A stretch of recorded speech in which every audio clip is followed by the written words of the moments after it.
Vous devrez donc les rendre Attendez la suite. le 1er avril. Oh non, c'est le jour des poissons d'avril. Super marrant. J'adore les poissons d'avril. Je déteste les poissons d'avril. Je hais les poissons d'avril. J'abhorre les poissons d'avril. Silence, ça suffit, tout le monde se calme. Faire des farces à l'école, c'est vraiment comme se moquer de l'autorité. C'est carrément mal. Je tiens à ce que vous sachiez tous que cette année, le moindre écart de conduite aura de très graves conséquences. Je ne tolérerai aucune pitrerie, farce ou autre blague dans cette école. Suis-je bien clair? Monsieur Leroux, je ne ferai jamais... Angelo, je sais que tu as fait des farces à chaque 1er avril depuis que je te connais. Quoi? C'est pas vrai, qui a mis de la colle sur ma chaise? Angelo! Oh, je ne veux pas boire une grenouille. Je t'aurais prévenu, Angelo. Manigance quoi que ce soit cette année et tu iras À l'école militaire? en retenue jusqu'à la fin de ta vie. T'imagines ce Même quand il sera Tu adulte, crois que c'est possible? C'est encore mieux que tout ce que j'avais imaginé. une chose que les gens ignorent sur moi, c'est que je sais quand tourner la page. Pour devenir une légende, il faut savoir s'arrêter quand on est au top. Monsieur Leroux, ce que j'allais vous dire, c'est que je ne fais plus de farce désormais. Tout ça est derrière moi, j'ai plus rien à prouver. Oh, vraiment? Je jure solennellement de ne plus faire aucune farce. Je répète, aucune farce. Rien. Terminé. Nada. Fini. Zéro farce. Ce serait véritablement une excellente surprise. Oh oui. Bon, mon objectif pour les 2 prochaines semaines, ne faire de farce à personne. C'est presque une mission impossible. Comment toutes les toilettes peuvent être hors service? Il faut que je fasse pipi. Des ballons. J'aurais dû m'en douter. Tu devrais arrêter les farces, Angelo. Le 1er avril est dans quelques jours. Oh, j'aimerais pouvoir dire que c'est mon œuvre, mais j'ai officiellement raccroché. Sérieusement, Angelo, la boule puante dans la salle des profs. Les confettis dans le parapluie de Mademoiselle Perla. Ces farces portent ta signature. Tiens, je savais même pas pour celle-là. Je vous jure, les copains, j'ai rien fait de tout ça, c'est pas moi. C'est vrai? Même pas la souris en caoutchouc à la cantine. J'aimerais pouvoir dire que c'est moi, mais j'y suis pour rien. Alors, Angelo, qu'est-ce que tu penses de mes farces? T'as jamais fait aussi bien, pas vrai? Mais oui, comme si c'était toi. Angelo, tu ne devais plus faire de farce. Tu m'avais donné ta parole. Je vous jure que c'est pas moi, monsieur. En plus, si c'était moi, et c'est pas le cas, je voudrais que tout le monde le sache, n'est-ce pas? Si tu essaies de m'embrouiller, c'est réussi. Écoutez, monsieur Leroux, moi aussi, je suis une victime. Je me serais pas fait de farce à moi-même, pas vrai? Oui, c'est juste. Bon, je te laisse le bénéfice du doute pour cette fois. Mais je te surveille et crois-moi, j'ai des yeux d'aigle. Cette fois, ça devient personnel. J'en reviens pas que Manetti récolte les honneurs pour tes super farces. C'est mauvais pour ta réputation, tu sais. D'accord, pour la dernière fois, j'y suis pour rien. J'ai des alibis en béton armé pour chacune de ces farces. Et alors quoi? Manetti serait le génie derrière tout ça? C'est sûrement la première fois que les mots Manetti et génie sont employés dans la même phrase. Oui, c'est clair. Et vous savez quoi? Plus j'y pense, plus je me dis que celui ou celle qui a fait tout ça, qui que ce soit, est quelqu'un de très malin. Mais qui ça peut être? C'est ce que je dois découvrir pour protéger ma réputation. Eh, toi, on ne s'amuse pas dans les couloirs. Il n'y a qu'une élève dans tout le collège capable de te piéger comme ça. Gladys!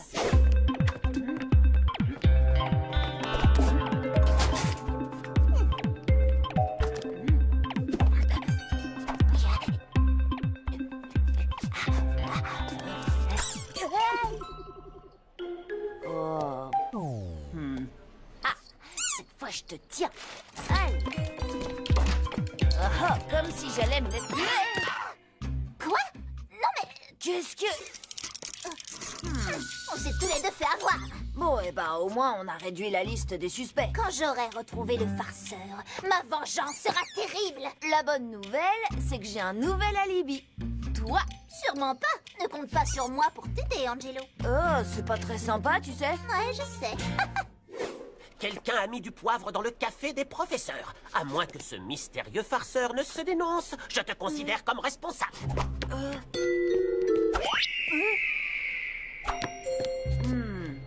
On se reprend et on se concentre. J'ai un farceur à coincer. Et pour attraper un farceur, il faut penser comme un farceur. Un coup de chance, je suis assez douée pour ça.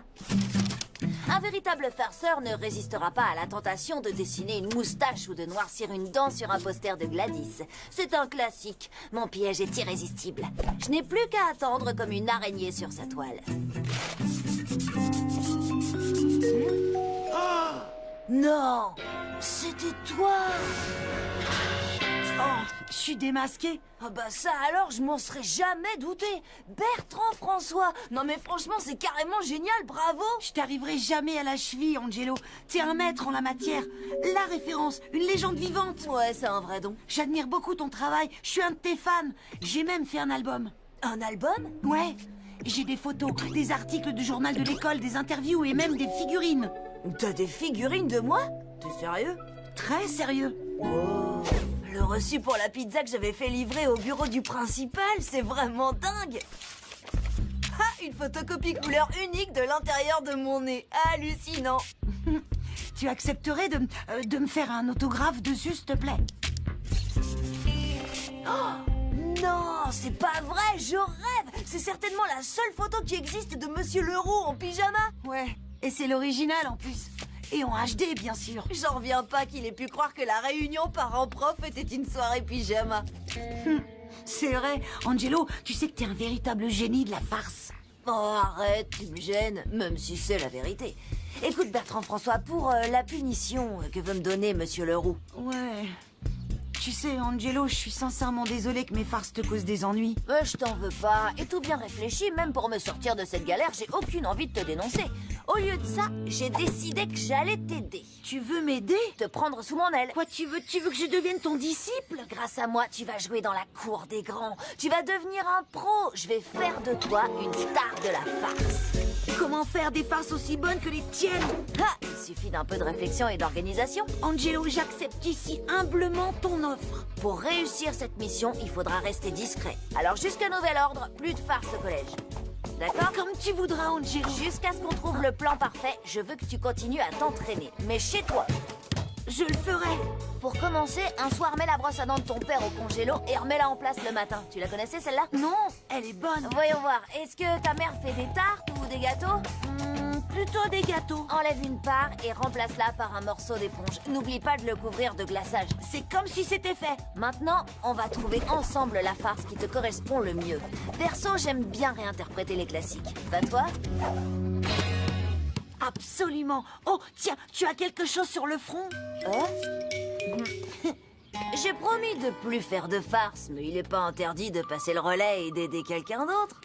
Il nous faudra autant de bouteilles de savon et de shampoing que possible. Il faudra aussi que tu récupères celles qui sont chez toi. Viens, on va voir dans la cuisine. Tous les jours, t'en apporteras 2 à l'école et tu les cacheras dans ton casier. Oui, notez. C'est sans danger, mais très efficace. Et le matin du 1er avril, tu en verseras dans les toilettes. Ok, compris. Et dans les lavabos. Pas de problème. Et ensuite, tu ouvriras le robinet général. Ce plan est parfait, Angelo. D'accord, alors reprenons. Règle du farceur numéro 1. Avoir un plan. Règle numéro 2. Bien choisir le moment où tu revendiques ta farce. Règle numéro 3.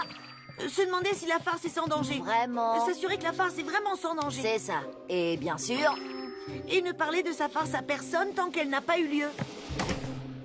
Tout se passera bien. C'est normal que t'aies le trac. C'est un grand moment. J'aurais aimé pouvoir être là pour te soutenir. Quoi? Pourquoi tu ne viens pas? Si j'ai pas un alibi en béton armé, je risque très gros à cause de cette farce. Alors je reste à la maison. Mais je ne pourrais... Sans toi, je ne pourrais... Oh là là. C'est ton grand jour, Bertrand François. Tu es prêt? Que la farce soit avec toi.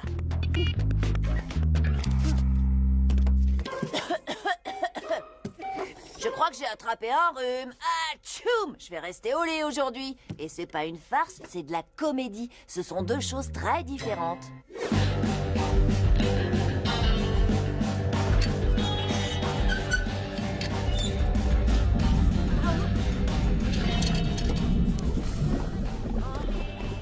Qu'est-ce qui se passe là-dedans? D'où sortent toutes ces bulles?